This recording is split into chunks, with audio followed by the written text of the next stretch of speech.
I could not see uniforms. All I saw was a silhouette of a man. I only saw one of them at this point, with an AR-15 testing my door. And if he comes through that door, I'm shooting. Lizzie and I have practiced drills of what we do if Islamists break into our house. We have a set, because we wouldn't call the police. That's for sure. And that's so sad. We're being treated worse than the slaves of the people that are invading our country. That's how we're treated. That's how the indigenous British people are treated, of all skin colours. The people that pay tax in this country, the people that contribute to the economy, they're being treated like the scum slaves. I treat the police as an absolute fundamental enemy of the British people, all of them. Yeah, and that's very sad.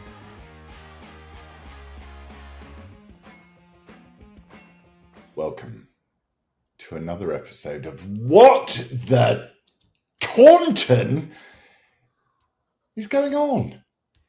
Larry, I know you're used to having, quiet weeks, but this is a particularly uneventful week for you. And I'm going to struggle. It's going to be hard to get some info out of you. So, just talk me through it. Was it just walking dogs and relaxing, or did anything eventful happen? This week, it was just a week of just laying about the house and in the hammock and reading and quiet walks with the dog and chats with the wife. This was a crazy. It's not just a crazy week, Laza. It's been a crazy month. First I had that whole episode in Cairo with USAID, and then a SWAT team shows up at my house at 1 a.m., and we'll be showing you some video of that, of people walking around my house with AR-15s on my deck in silence and in darkness. And that was quite startling. Other than that, it's been a really, really mundane week. How about for you, Laza? Yeah, I mean, my week's obviously always more interesting than yours. It's nearly dying. It is kind of, that's Monday to Friday for me. So, I mean, just because I don't want to steal the thunder here. So if you could just tell our English viewers, as your American viewers, I think, already understand what happened. What is swatting, Larry? And what happened to you? And can you tell us a story, please? Yeah, swatting, the term SWAT is, it's an acronym, Special Weapons and Tactics. It's a reference to kind of the police equivalent of a sort of special forces. These are guys who are sent into hostage situations or mass shootings or things of that nature. And it's just a general term. I have some people come in and who watch the video of these sheriff's deputies walking around my property with AR-15s pointed inside my home and go, that's not a SWAT team. Those are just regular cops. It's just a term. It's just a term for people. You arrive at your house in the middle of the night with not typical armament. I mean, they're carrying AR-15s. AR-15s are semi-automatic rifles, and they're wearing body armor. And there were 5 of them who came to my home. And what happened, Laza, was they had received a call. Now, I live in a very, as you know, you've been to my home several times. I live in a very remote area. Nothing really ever happens out here. This is the kind of place where people, might leave the keys in their car and their doors open, because it really is kind of a boring place in a good way, a very peaceful place. And the police would tell me later that, rather, the sheriff's deputies would tell me later that they had received a call from someone who claimed to be inside my home, saying that they had been shot, that they were hiding. And there were 3 men, I mean, this is kind of over the top. 3 men in hoodies with rifles going throughout the house, executing people. So what did they do? Well, they responded to that, as you would think they might. They were dispatched to come here, and it would take them a while to get here, maybe 40 minutes to get to where I live. And along the way, police departments from other nearby towns joined in. So there were 9 cars in all at the top of my driveway. I would discover after the fact, but they They came in black, meaning they didn't come with sirens. They didn't come with lights. They came in and they didn't even come down my driveway. They parked away from the house, and they, put on their body armor, and they grabbed their AR-15s, and they came down my driveway. And I have video of this coming down, kind of grainy video. You only see 3 of them here. 2 would go onto the perimeter of the house, and they're coming down. They're jacked. They've I'm sure the adrenaline is flowing. They think they're going into a active shooter situation, perhaps thinking they're going to be shot and killed. And I'm unaware of any of this, but except that I am in the house, and my enormous German Shepherd Ranger. And Ranger's a typical German Shepherd, except a little smarter. I've had 6 of them. And I love the breed because they're great with children. German Shepherds, if you're not familiar with the breed, anybody who's listening, they're not to be compared with, say, a Chow or a Doberman or Pit Bull. Sometimes people make those silly comparisons.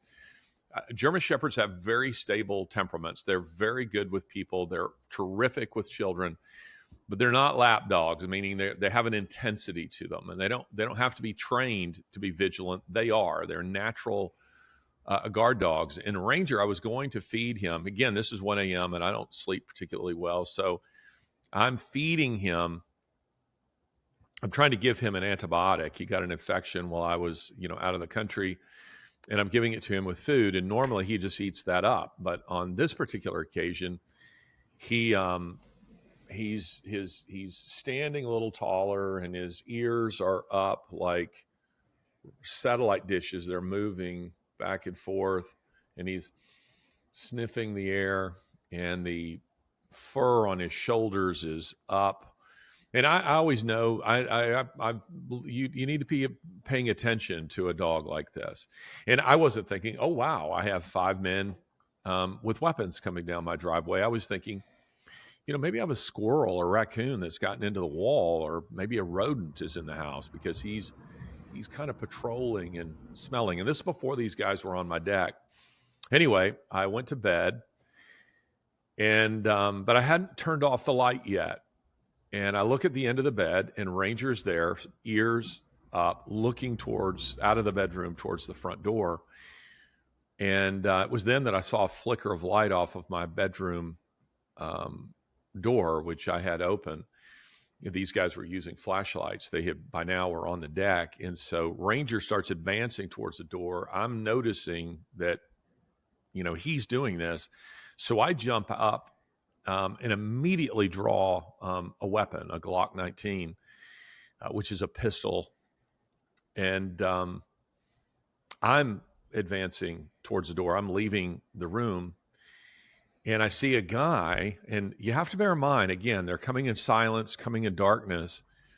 And I cannot see they're in uniforms. If you watch the video that you'll see here of a guy testing my door.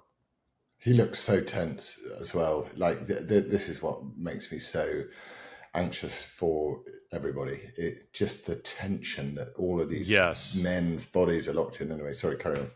No, well, there's an infrared quality to these cameras, and it gives the impression that, that I could see more than I could. So I could not see uniforms. All I saw was a silhouette of a man. I only saw one of them at this point, with an AR-15 testing my door. And if he comes through that door, I'm shooting. And for those in the UK, or perhaps in some blue state, some of this will be a little foreign to you. I mean, I hope men showing up at your at your home in the middle of the night is foreign to everyone who's listening here. But in red state America, we all have guns to defend ourselves, and usually not just one, several. And it's a good thing to have. I mean, the Second Amendment is very important. But if he breaches my doorway without identifying himself, I'm going to open fire. And fortunately, the door was locked, so he kind of moved on. And then I saw 2 more guys, again, just silhouettes. And they're talking to each other, and they're not whispering, but they're not loud. And I'm thinking, if these are some kind of assassins, they're not very good at it. And I see the flicker off of what I think might be a badge. And then I do again, and I'm thinking, is this police? What are they doing? Are they chasing, like an escaped convict? I mean, why in the world would these men be on my porch? So rather than, in order to turn on the deck lights, I would have to walk across a large open space where I would be an easy target. And I didn't want to do that because I still wasn't sure what was going on. So I took the risk of turning on the indoor light, which illuminated me and not them, which is really the opposite of what you want. But I'm, by this time, starting to think it might be police officers. And then you'll see a video here where he identifies himself. Police department! Police department! Police department! Here he is saying, police department, police department. And fortunately, he was, by this time, he's already starting to think this is a bogus call, but I'm not hiding my weapon, because if they're police, I want them to see that I have one. And if they're baddies, I want them to see that I have a weapon. And things de-escalated from there, but wow. I mean, this was if your just a few nights ago. If your deck door was open and he had got into the house before you'd been able to make that assessment, that, before you'd seen the flash, I just, it's such a miracle that and you actually are quite, whenever I've stayed at your house, you're very like, make sure the door is locked and all that stuff. So, if that door had been opened, and you could have, you're making split second decisions and everyone's very highly charged, then, there may be one dead police officer and your entire family dead. Yeah. As the result, exactly. As the result of somebody who hates you so much that they don't want to argue with you, they want you dead.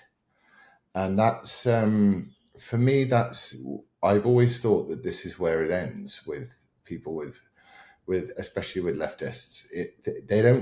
It's not about life, it's about death for them. It's like, you either listen to me or you die.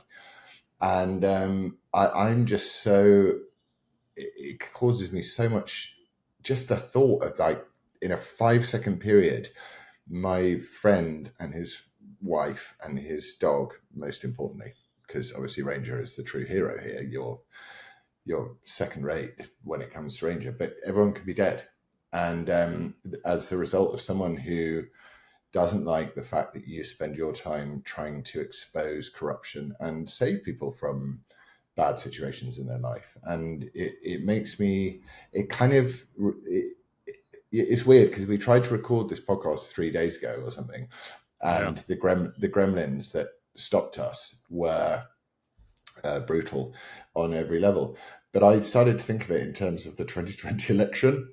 I was like, we just have to wait until the next opportunity we have. And it's almost now that you're describing it in a calmer way, you've slept a bit more, and I'm not so furious about it.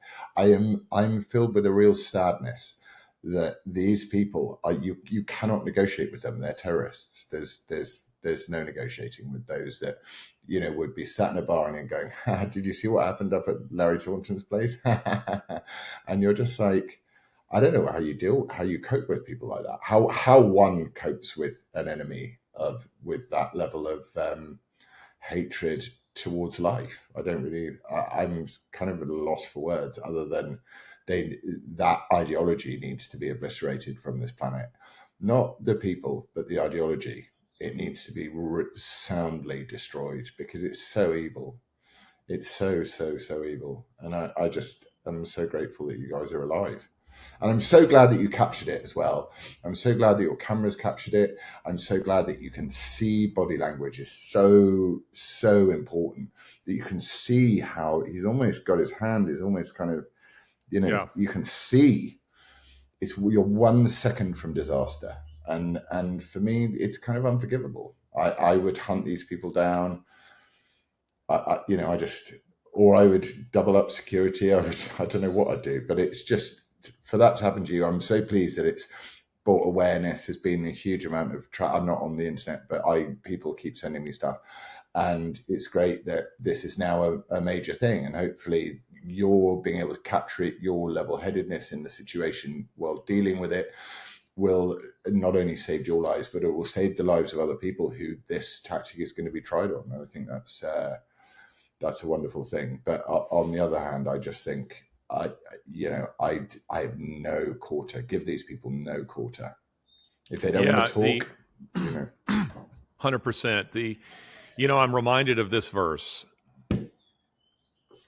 Finally, be strong in the Lord and in the strength of his might. Put on the whole armor of God, that you might be able to stand against the schemes of the devil. For we do not wrestle against flesh and blood, but against the rulers, against the authorities, against the cosmic powers over this present darkness, against the spiritual forces of evil in the heavenly places. But is there, sorry to interrupt you a bit, is there a princes and principalities bit to that or not? Or is that another verse? Well, again, it says here that, against the rulers, against the authorities, against the cosmic powers over this present darkness, against the spiritual forces of evil in the heavenly places. Therefore, take up the whole armor of God, that you might be able to withstand the evil of this day, having done all to stand firm. And we have different translations that put it just a little bit differently. But for people who, might be new to watching WTF, Laza is somewhere outside of London. I am in the American South. So our show has to be done, with the aid of something that's similar to Zoom, kind of a more professional studio version of Zoom. And we are trying to record this show. And, sometimes you have technical difficulties where, say, his earphones don't work or mine don't work, or there's a problem with the camera on one end or my end. We couldn't get anything to work. I mean, nothing worked. Yeah. Not on his end, not on my end. It would work for a minute and then it wouldn't work. I mean, gremlins all in the system. And it just sometimes feels like there are things that you're trying to address, that you're trying to do, that you're trying to draw attention to. And I really feel like, Lawrence, that's what we can do. We've been blessed with platforms that allow us to bring attention to issues, that allows us to equip people, to encourage them, hopefully sometimes amuse them. And in the way that an ordinary person perhaps might not have that. For instance, Lori, my wife, she doesn't have an online media presence. She don't want one. But if something happens to her and she doesn't know somebody who has one, then maybe the baddies just get away with it because no one would know anything about it. And she would be, struggling, to get that information out there. We're able to do that. But the people who are doing this, Lawrence, what they're doing, and I've seen a lot of attempts to dump on the sheriff's deputies, the police department, and I can't speak for the other swatting incidences. And again, this is happening to other conservative writers, commentators in my country. I think I was the 12th one. Maybe by now there are about 15 of them. So I can't speak to the police officers in other instances. In mine, I do not fault them. And I know there are a lot of people who do, but all they do, it's not their job to determine whether a call is real or whether it's fake. They're just given information by a dispatcher who says you have to go to this place. There's an active shooter. Now, there has to be a discussion at a higher level that begins to work out. My email can determine whether, for the most part, whether an email is legit or it's spam, and it can separate them out. There has to be some kind of a way of processing this.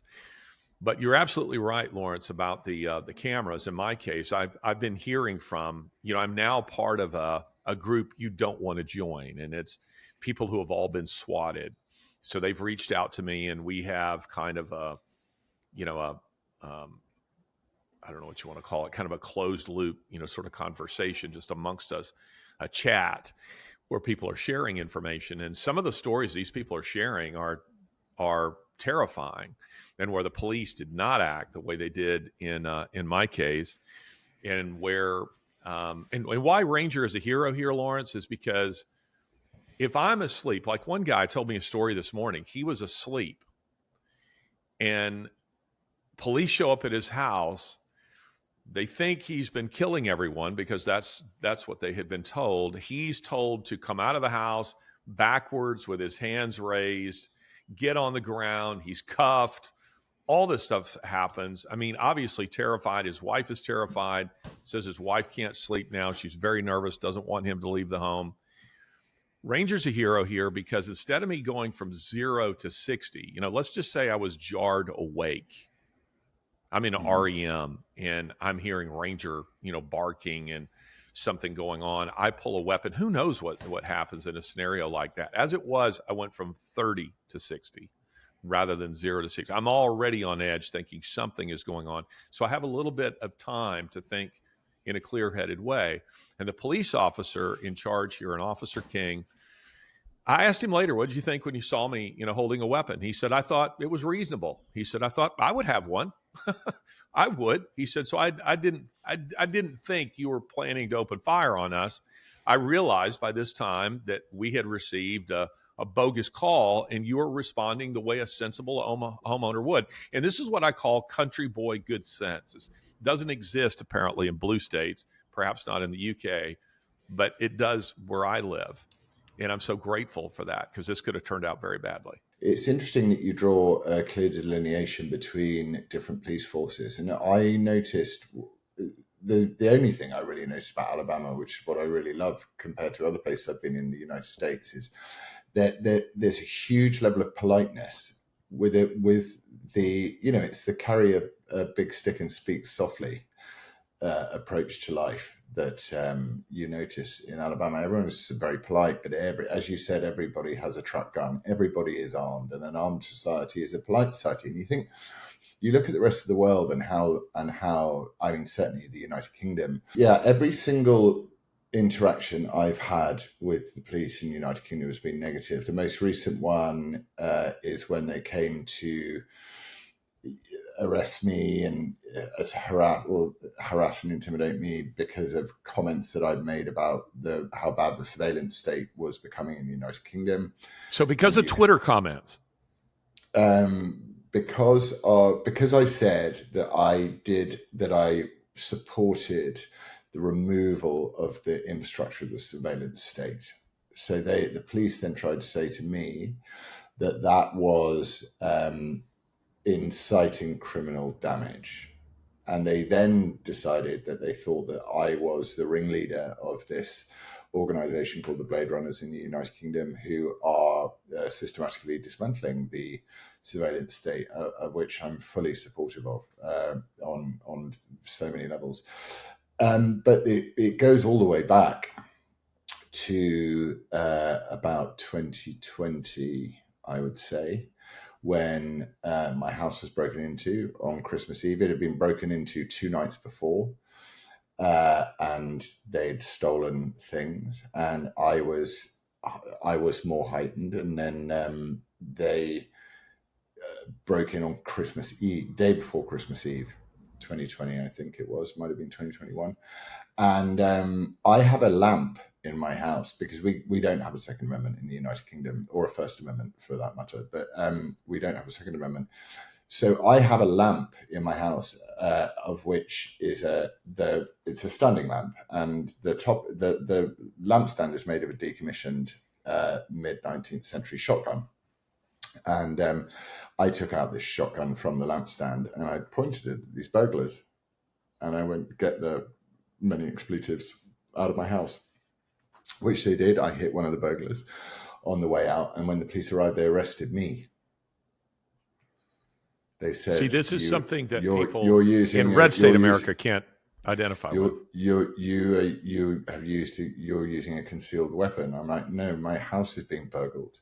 And I had 10:8 quality footage because I was burgled 2 days before. I'd installed CCTV straight away inside the house as well as outside the house. So I had 10:8 quality, 4K pictures of these burglars.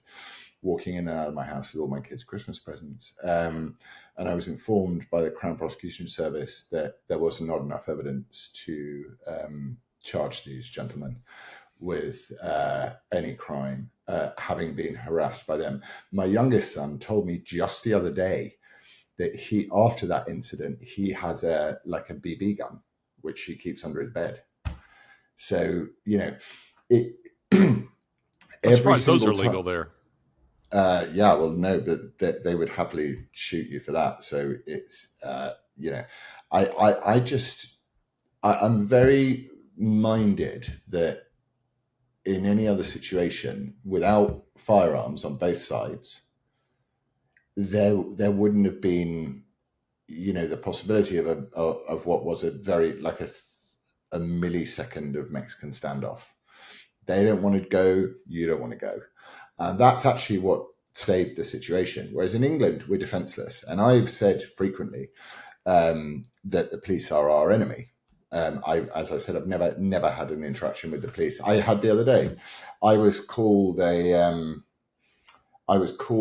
been accused of sexual assault by this woman who called for higher standards in public life. And she's famous for flashing her private parts to anybody who will watch them. And what they do a deal. Essentially what happens is minorly famous people, women especially, will do a deal with a photographer whereby they say, I'm going to be at this place and I'm not wearing any underwear. So the photographer will turn up, they'll get 200, 300 quid for a picture of said pantless woman or Nicholas lady, and they split the money. Anyway, have you ever done that, Lawrence? Did you ever go anywhere, without your underwear? And I'm not wearing any underwear currently, Larry. Anyway, so this woman, when she called for higher standards in public life, she's called Narinda Kaur. She's a vile, race baiting little. She's not very clever, which doesn't. I mean, I don't mind race baiters if they're a bit smarter because they're more fun to toy with. But this is a stupid race baiter. Anyway, she's calling for higher standards in public life, and I shared this picture that was taken 15 years ago, and I said, perhaps you should start with higher standards in your own life, or something similar to that. And she then reported me to the police. Well, I think she was enjoying it. I actually followed you on this, and we discussed it. I think she liked to have this faux outrage, but I think she liked herself in that photo. Yeah, well, she came off to me. Also, she gets a lot of engagement whenever she talks to me. Of course.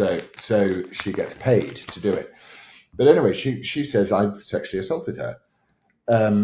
She's being stupid. She doesn't understand the law and why various people in the United Kingdom have resisted this idea of this, what they call the upskirting law, because some people do it deliberately. And therefore, those people that do it deliberately should be called out because they are standing as a bulwark against the justice of people who don't do it deliberately. And therefore they should be treated with the absolute fundamental derision that someone who thinks that their genitals are, a financial product should be treated with, like a prostitute, like she is a prostitute in my mind, in my opinion, just in case she wants to watch this and try and sue me for libel. In my view, could you be clearer what you think about this woman? I think she's a brain dead, moronic leftist prostitute. That, in my view, I think she behaves like a prostitute. She sells her vagina for money. That's what prostitutes do. Anyway, she accuses me of sexual assault, which is a criminal offence, right? And she says, and she does this repeatedly, over and over and over. And I'm like, okay, you can't do that. These are damaging allegations. You know what the propaganda media is. They just report that. They won't report anything else. They'll just go, Lawrence Fox accused of sexual assault on top of all the other things I'm accused of on a daily basis. Well, not anymore because I've decided not to engage with it for a while. But anyway, I go to the police and I say, this is a criminal offence. This needs to be dealt with. I get an email from the police. Good morning, Mr. Fox. I'm emailing on behalf of the officer in charge as they are currently off. I'm emailing to notify yourself that this case is being sent to the Crown Prosecution Service, was reviewed by a lawyer, and they've made a decision that there's not sufficient evidence to provide a realistic prospect of conviction. If you have any other queries, please contact me. Kind regards, this dude. Anyway, It's the same as the 10 by 8 pictures of the burglars. No realistic. So I responded, "Good morning. Thank you for your correspondence. I will seek legal advice on this issue. I was directly accused of sexual assault on repeated occasions by Miss Kaur. This is on her social media feeds. I'm not sure what further evidence you would need to proceed with the case. This seems to me yet another example of the two-tier justice system in the United Kingdom, where wild and highly damaging allegations can be made against people based solely on their ethnicity and political persuasion, and no sanction will be made. I'm deeply unsurprised by the corruption endemic in both the police and the judiciary in this decaying country. Once trust in pivotal national institutions is lost, the stability of the society and the nation is undermined. Thank you for reminding me that I'm a second-class citizen in my own country, Lawrence Fox." And I'm about sick to death of it, because the problem that I've got is I've tweeted, if the police come to your door, greet them with a weapon. Not hit them with a weapon, greet them with a weapon. I've tweeted that. And if the police came, we've had this conversation before, but if there are any police watching this, which I'm sure they do, because of the way that I'm treated in this country, if you do come to my house, you will be met with angry dogs and violence. That's it. Unless you're literally going to knock on the door and ask me if you'd like to pursue some of the crimes that have been committed against me properly. I treat the police as an absolute fundamental enemy of the British people, all of them. Yeah, and that's very sad. And it's so sad, because once you realise that law enforcement is not law enforcement, it's political policing. What you want to do is you want to stay as far away from them as possible, and B, you have no trust in anything that they would do. So in a situation like yours, in my situation, it would escalate very quickly, and there would be armed police officers around my house. And if my kids are here, you just don't know what's going to happen. So either you submit to these forces or you actually resist them. And that verse is very powerful. And I think the version I'd read was slightly different, which is our conflict is not merely against flesh and blood, but against principalities and powers, against the rulers of darkness in this world. And you're reminded that is what you're fighting. You're fighting Satan. That's it. And Satan may go into someone with a police uniform, or may go into the person who gives the person in the police uniform their orders, or in your case, the person who made the phone call. And I just don't have any truck with it anymore. So I don't know what one does, but as the situation in the United Kingdom continues to deteriorate, to such a terrible degree, we need something along the lines of our own version of Second Amendment, be that an Englishman's home is his castle law, or something similar, where you can say it's my property unless there is a direct and imminent threat to life, similar to what was presented to you. You come anywhere near me. Lizzie and I have practiced drills of what we do if Islamists break into our house. We have a set, because we wouldn't call the police. That's for sure. And that's so sad in such a short period of time to see your country turn into a fascist Stasi-esque type state right before your eyes. I mean, thank God we don't live in London anymore, because it would be even worse. But this is what happens when these movements, and when Satan is exposed, and when you see it for what it is, and more people are seeing it. More and more Americans are seeing it. That's why they voted Trump in. Good, ordinary Americans voted Trump in. Just normal people. They said enough is enough of this craziness. And Britain we don't have that solution. We don't have a Trump. Our politics is not structured around that sort of figure.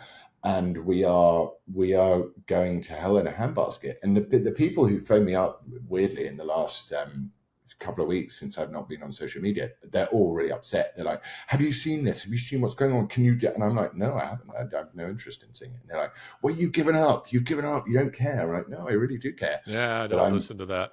But you know what? Listening to you, going at me, asking me what's going to happen, because that's people go, what is going to happen? And I go, it's going to get a lot worse. And they're like, well, and the woman I spoke to yesterday, she said, my husband, he's been an East Ender, he's born and raised, born and bred, and he just says we need to leave. And I said, get out, leave. Britain is finished, in my view. I cannot see any single glimmer of human-based hope that is going to bring this country back from the brink for the next at least 2 or 3 years, until people, ordinary people, start to go, you know what, this isn't fair, this isn't right, you know, this is wrong. We're being treated worse than the slaves of the people that are invading our country. That's how we're treated. That's how the indigenous British people are treated, of all skin colors. You know, second, third generation people from all different racial backgrounds are being treated. The people that pay tax in this country, the people that contribute to the economy, they're being treated like the scum slaves of the people, of the Mohammedan invaders of this country. And that's how I feel about it. And I think a lot of people feel the same way. And our politics is dead, because Nigel Farage, who vaingloriously and narcissistically wants to kind of help lead us out of it, is in cahoots with a Mohammedan. So he is equal shareholders in his party with a Mohammedan. And the minute somebody, Rupert Lowe, who mentioned the fact that we've got to get rid of these foreign criminals, we've got over 40,000 people on the terrorist watch list. Why are these people in our country? Our jails are full of Islamist terrorists. Why are these people in our country? Why? That's what I want to know. And Trump just logically said, get rid of them. And I love the new messaging from Trump, which is like, I hope you self-deport, because if you don't self-deport, you'll never come back here. So if you self-deport and you're a reasonable person, you do want to come back into the United States and contribute, do that. But in the United Kingdom, we live in service and slavery to our invaders, and we have given our country away, and it's been undermined over my lifetime. I've noticed it happen over my lifetime, an absolute pathological hatred of what it is to be British, a hatred of no mention of the fact that we ended the slave trade 30 years before America did, no mention of the fact that Britain brought equality under the law across the world, no mention of the fact that Britain civilized the world. We are taught that we are the most disgusting things on the face of the earth, and both our main political parties believe this because they were all taught it in school. So I look at America, and Lizzie and I both look at America, and we just go, I think it's hard. You know, one wants to fight for one's country to save it, but I don't really know what we're fighting for anymore, because until there's enough people to go, this is too much, this is not right. I don't want my son not getting a job because he happens to be white, you know? Until they roll back, until we get our own Doge, until we get people just throwing this DEI stuff out. But we don't have it. We have an insurgency party led by a populist left-winger in Nigel Farage. And he has been, sorry to waffle on, but I'm just so angry about this man. At every single time the British people, other than Margaret Thatcher, have tried to take on the establishment in this country, which is ingrained, you know, it's thousands of years old, the establishment. And your own deep state. Yeah, but our deep state is 1,000+ years old, you know. It's much, much cleverer than the American one, and more subtle. And but what Farage is doing is, every time, Brexit is a classic example. We wanted our sovereignty back. Farage was dead in the middle of it, and it never really happened in anything other than name. He stood down a huge number of Brexit MEPs that would have pushed MPs who would have pushed through the agenda to return our sovereignty, return simple things like fishing grounds, our power infrastructure, all of this stuff. Farage was there, and he was on every single time. He scuppered it. And now he's leading a fake insurgency. And the people in this country who are longing with hope for something to change are putting their money, I don't think they are actually, I think it will go pop, but they are putting their hope in a man who, to me, you know, again, I speak my mind, I think he's a traitorous little sod. I think that he's being paid off to sell our country down the river. And, you know, and that's what he's always done. And people hold him up as some hero in this country. I think he's a traitor. That's what I think. Honest enough for you? That's an awful lot. We started with a crazy woman and ended up at Nigel Farage. Well, let me say this about police.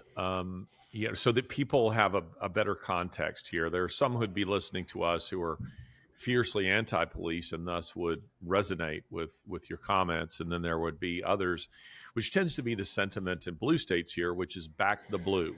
Back the blue. You'll see that. While You'll see that defunding bumper them. sticker. Yeah, While defunding them. meaning we support our local police departments.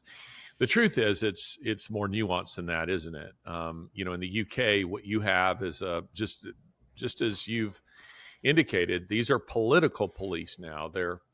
They are an arm of a police state, of a surveillance state, and Britain is absolutely a surveillance state. London has more cameras, has more surveillance than any other city outside of China. And here in the United States, I would say that the situation, it varies from hence the distinction I was making. I have had bad experiences with police officers. I've had very positive ones. I'll never forget when I was a kid, and this is very typical South, Lawrence. My dad had a brand new car. I mean, a brand new car, a beautiful brand new car. And he let me take it out with my friends on a Friday night. And it wasn't my fault, but that car got totaled that night. A woman ran a stop sign. She T-boned me and a friend. We were in the car. It's funny, I'll never forget, Duran Duran was playing in the background. Her name is Rio. And never forget. And we do a 180. And I get out and I'm looking at the car, the smashed hood, everything. And Alabama state trooper arrives, and he's driving me home. I don't even know if they do this anymore, but he drives me home. And the whole way home, I'm 16 and I'm sitting in the car and I'm saying, my dad is going to be so angry. My dad is going to be so angry. And he said, son, isn't your fault. It's not your fault. And so we get to my house. We get out of the car, and as we're walking in, he can see I'm distraught. And, because I'm now about to walk in and face the wrath of my father. And he turns to me and says, do you want me to draw my gun?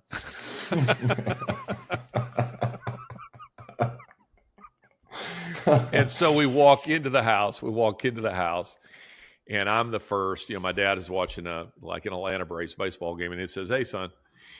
And then the state trooper steps in, and my dad sits up, and he goes, what have you done?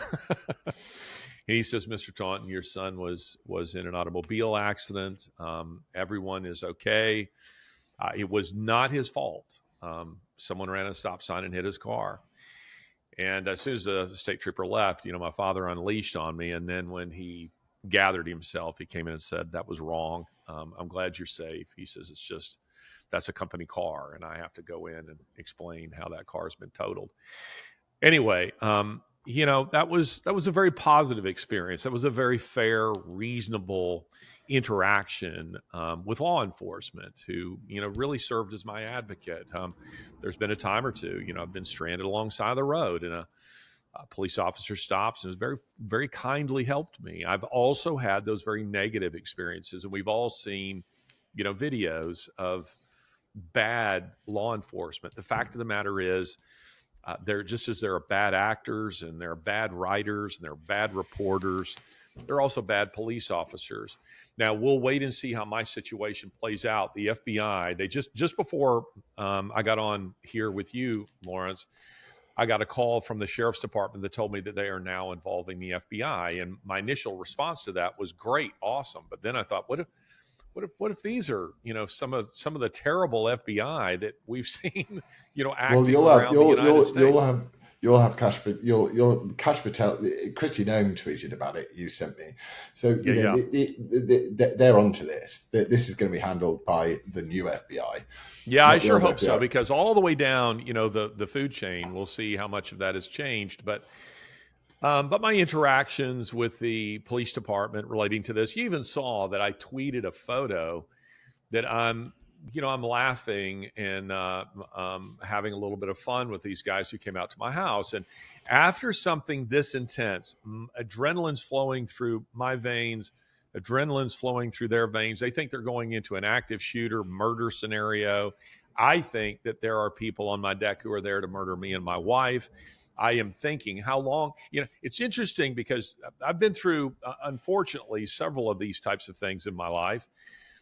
And one thing that's always true that you come out of it is you don't really have any sense of time. How long did that last? Did it last 30 seconds? Did it last 5 minutes? After Cairo, I told Lori I was writing an article about the event in Cairo, and I said, how long was that? 45 minutes, an hour?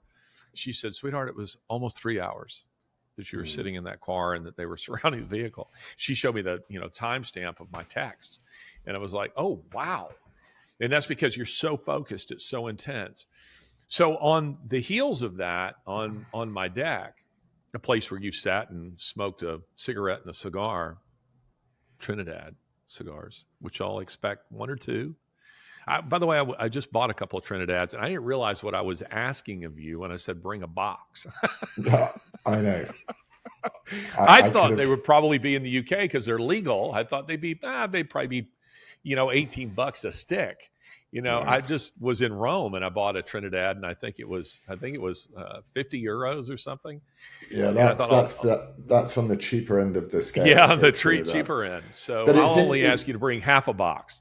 It's interesting what you say about that story of what happened when the police officer took you back to your father, because the direct correlation for that story is in the United Kingdom after a young white girl was brutally by a very, very large number of Asian men, Pakistani Muslim paedophile gangs. And she went to the police station and was fobbed off by the policeman, and she went back outside and she was picked up by the same men.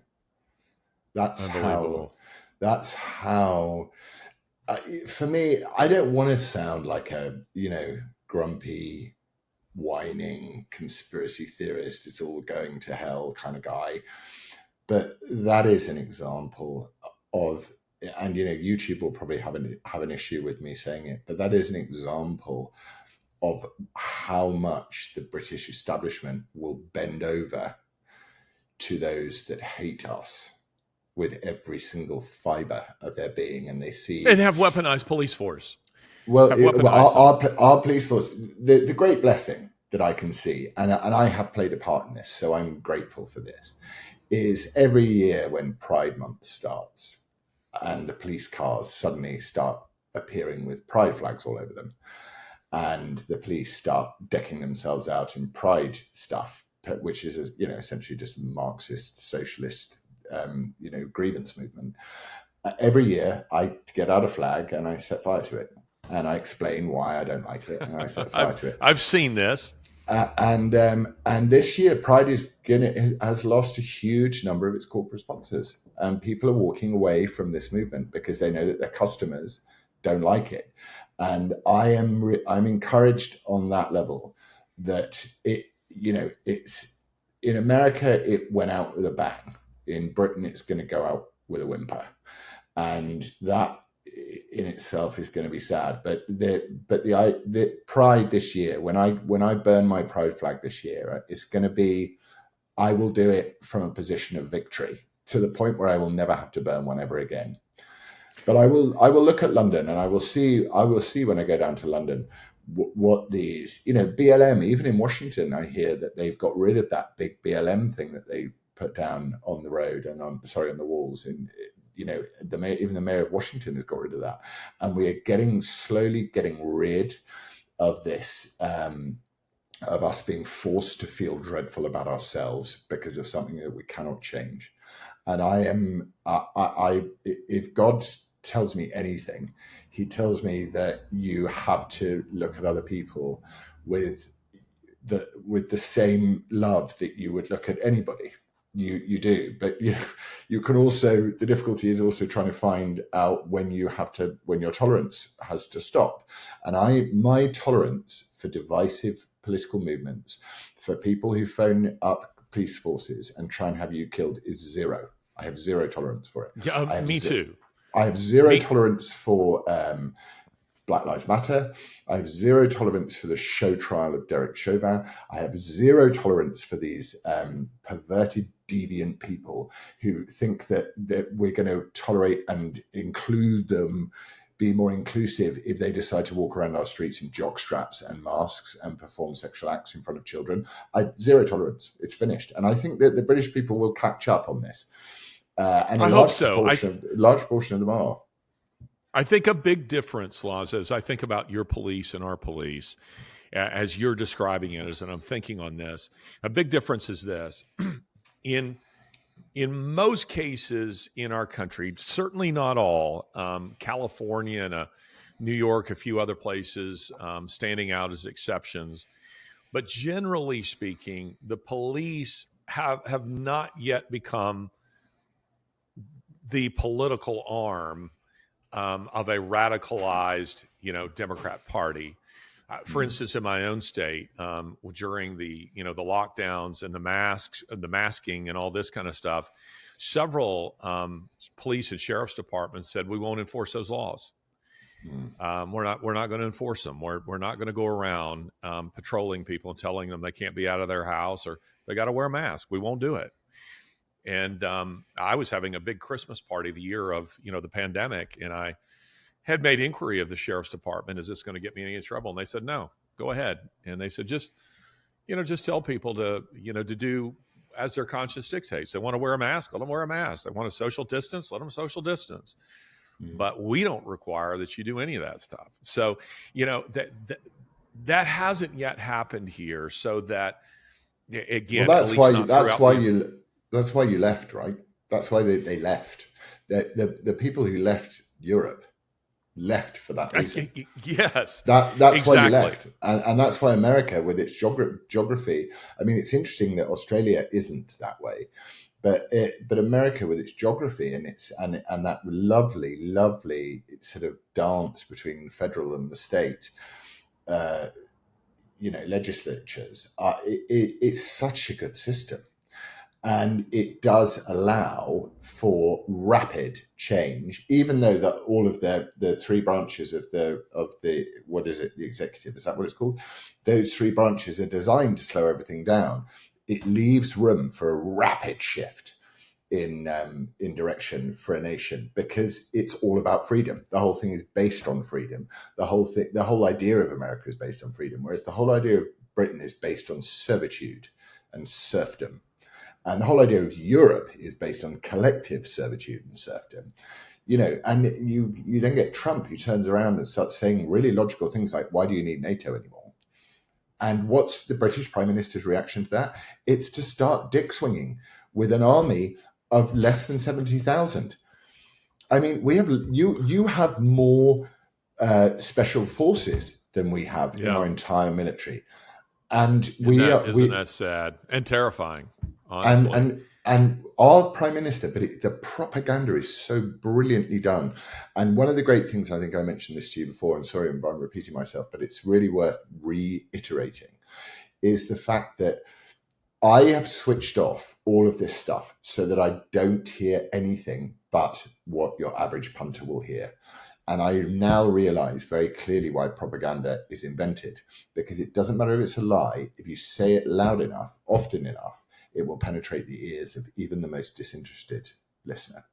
So all I have heard since I've switched off social media and since I don't watch the news, all I have heard is what a hero Keir Starmer is, even though he's the very opposite of that, how evil Donald Trump is, and how we must do everything for Ukraine. That's all I've heard. That's it. Don't protect your own borders, but let's protect Ukraine's. That's all. And I know that just is going into someone's head.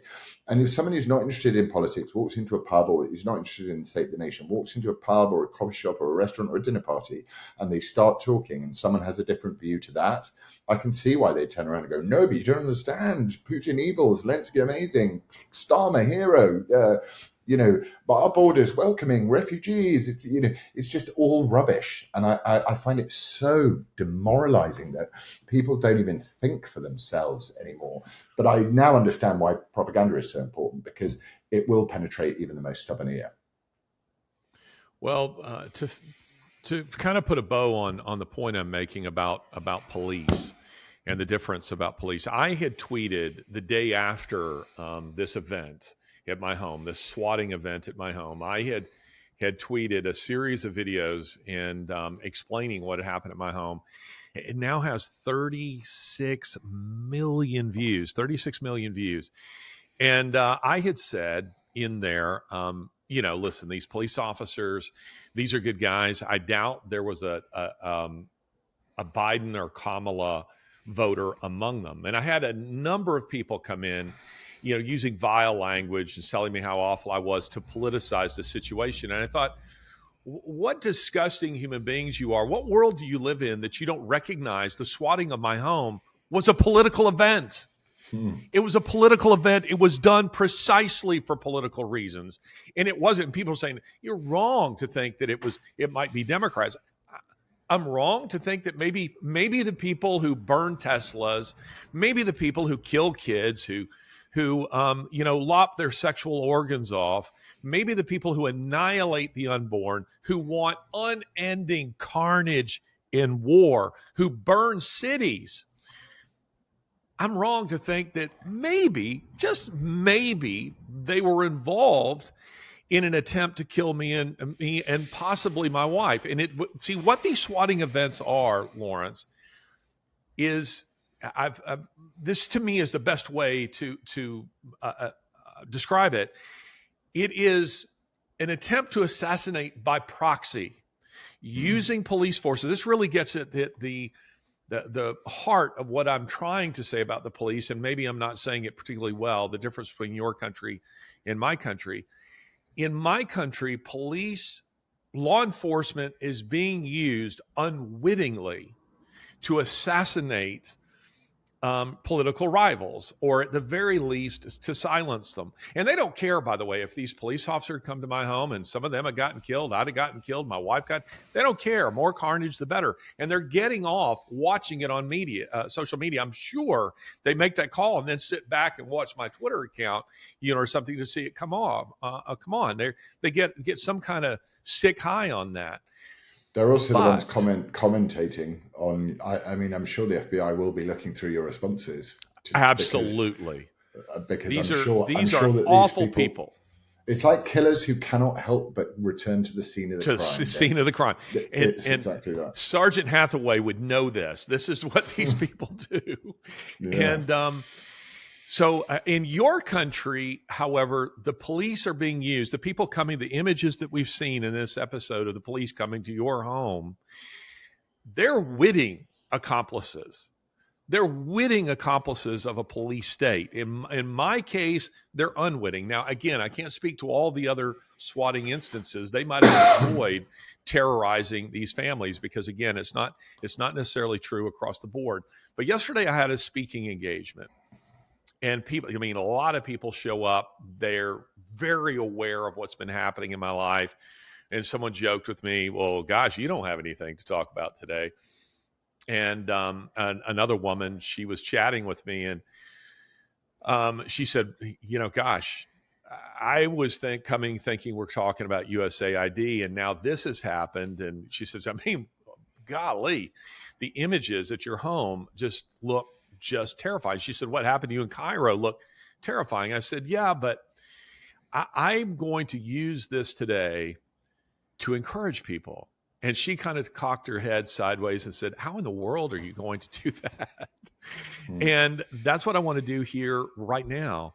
Lawrence, you have been harassed as a result of, being outspoken, because of a meme or burning a faggoty flag or something like that. There's been two attempts on my life in just the last, month to 6 weeks, again, by proxy. And to me, this makes me more determined. I have told the group of people who've been swatted, again, we're all in contact with each other and we're conversing privately. And I said, look, our collective response needs to be one of defiance. It needs to be Streisand effect, this whole thing. Tweet it and retweet it. Tweet and retweet each other's stories. Post and repost those stories. grow your platform, grow your audience, start talking about this more than you were talking about it before. Make them regret having brought attention to you. I mean, I've gained, I don't know, 45,000 new followers on Twitter just in a couple of days because of this. I don't even know that I was planning to talk about Ukraine or Israel or USAID much more, but you better believe I am now. So I'm just going to keep pounding that drum, because our response to these things needs to be defiance. And I want people who are listening to us to understand this. I didn't see it when it came out. Maybe you did, Lawrence. Well, no, you didn't, because you're younger than I am. I was maybe 3 when The Exorcist came out. But I remember a guy telling me that he saw it when he was in college, and he said it was the most terrifying movie he'd ever seen. He said, I didn't sleep for a week after watching that movie. I don't watch it. I don't want to watch it, but I've seen enough images from it. And to me, we're at that moment in the film, where the cross has been revealed and the demon is, and Linda Blair's head is spinning and she's projectile vomiting and all these kind of things. One of the patterns you see in scripture is that demonic activity was always strongest where Jesus was working, wherever he was working. The devil is very happy to leave you alone and to let you nibble around the edges and, do things of relative unimportance. But when you go straight at the gates of hell, you are going to stir up the demons of hell. And this is, as we've said from the beginning here, this is a spiritual battle. And so there is massive pushback. And when someone tries to off me, it says to me that I'm getting pretty close. If you remember the old Columbo episodes, there's always this, he'll be talking to his criminals are always elegant, and wealthy and speak with, interestingly enough, kind of a condescending British accent. And Columbo will say, my lieutenant, told me that I need to get off of this case and I need to move on. And he says, whenever anybody does that, it always makes me think I need to press on just a little bit more. And for me, that's where I am. I think that's where you are. And so I want to encourage people who are listening. What was Trump's response when they tried to blow his head off? Fight, fight, fight. That needs to be our response. I agree. I think that's absolutely bang on. I couldn't agree more.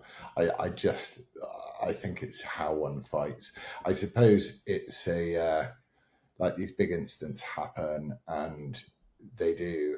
I think it's important to keep banging the drum all the time, but also I think there's time away from the shell shock and the blowing up of the bombs and all of that stuff, where you need to sit back and go, are we attacking the right part of the enemy's defenses? Are we, you use the phrase all guns blazing, are we going straight at the gates of hell in the right way? Or is the way to do it to look and say, like here's an example. This Labour socialist guy in the UK beat up one of his constituents.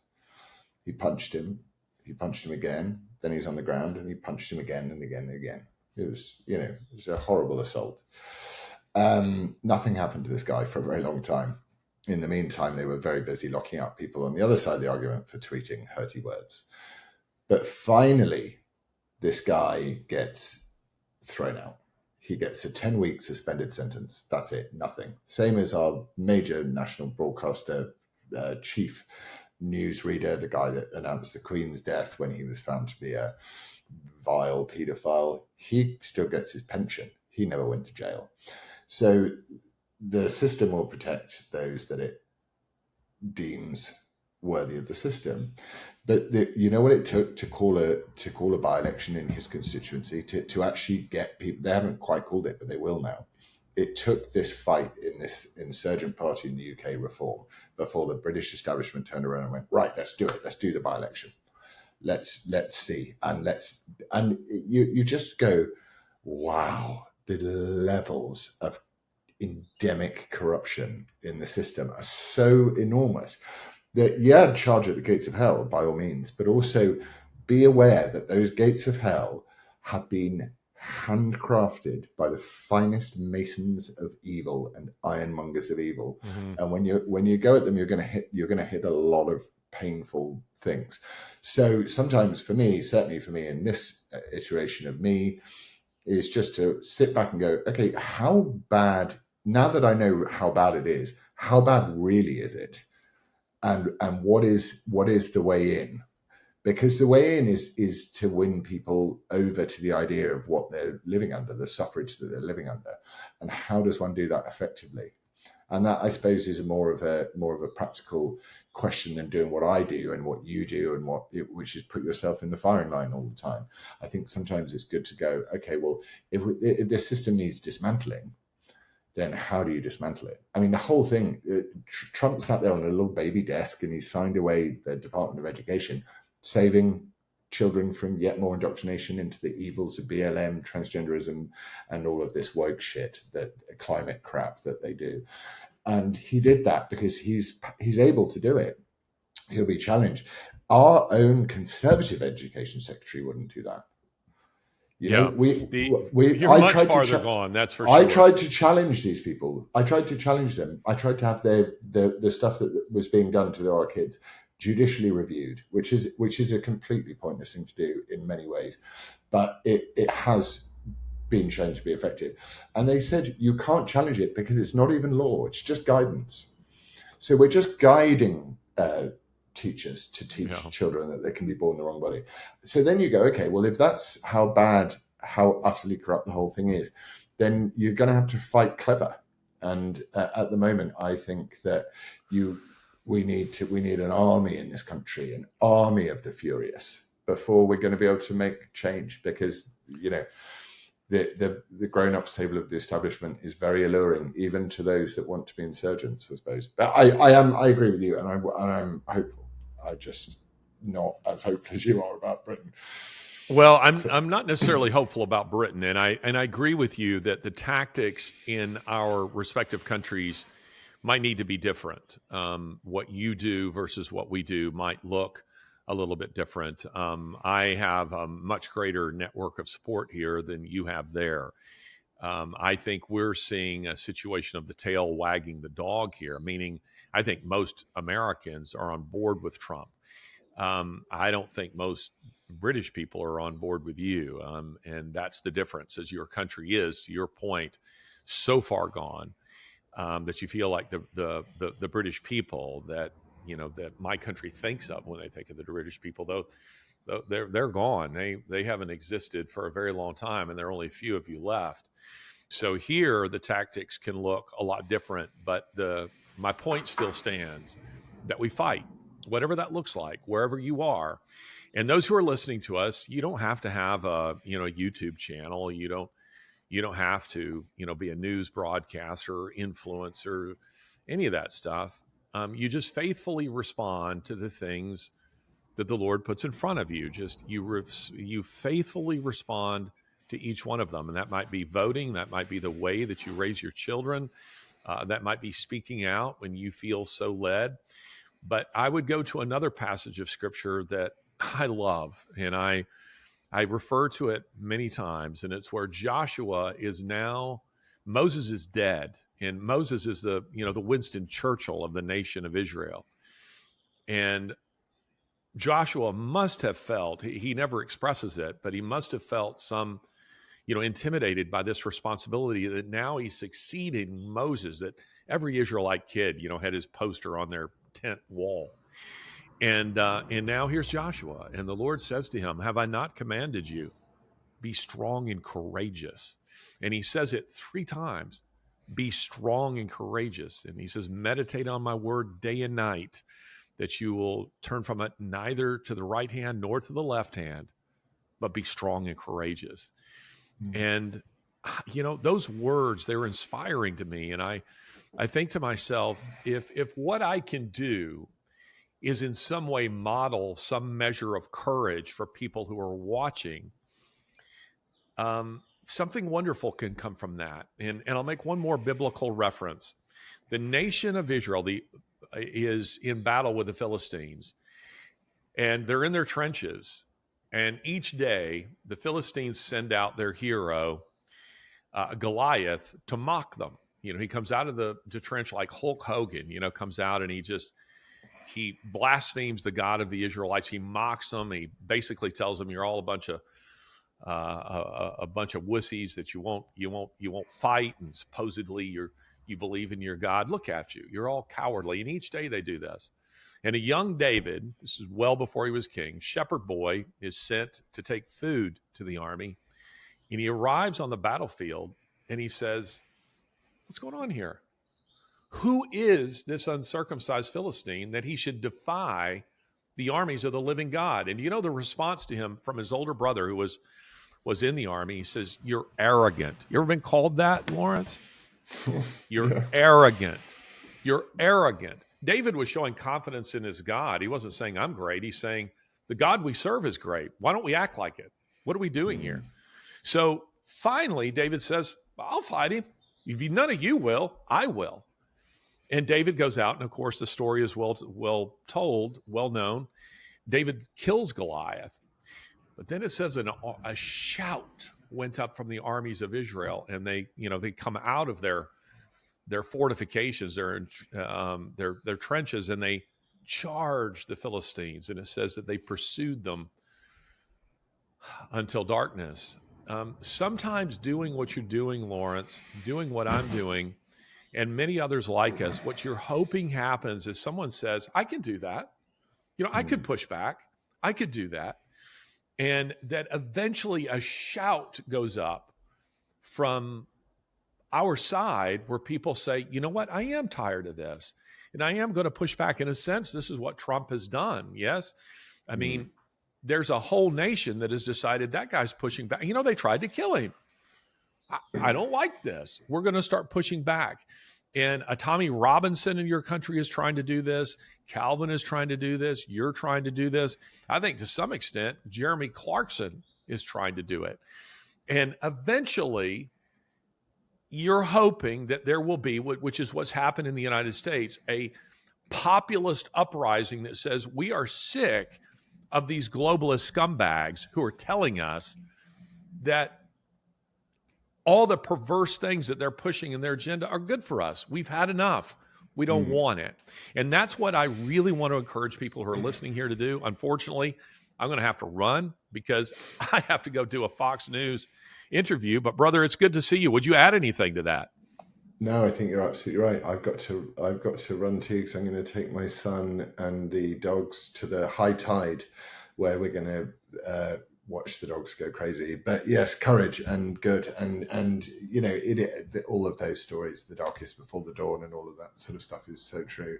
And I think the David story is really relevant, and it is interesting that courage can be mistaken for arrogance as well. So yeah, everyone should speak freely, and from speaking freely, the truth will find its way out. Well, take us out, my friend. Well, that has been the one where I'm still able to do WTF with Larry Taunton, because he's alive and he wasn't killed by on the whims of some leftist, demonic, Satan-worshipping bastard. And with that, we send our love. See you next week.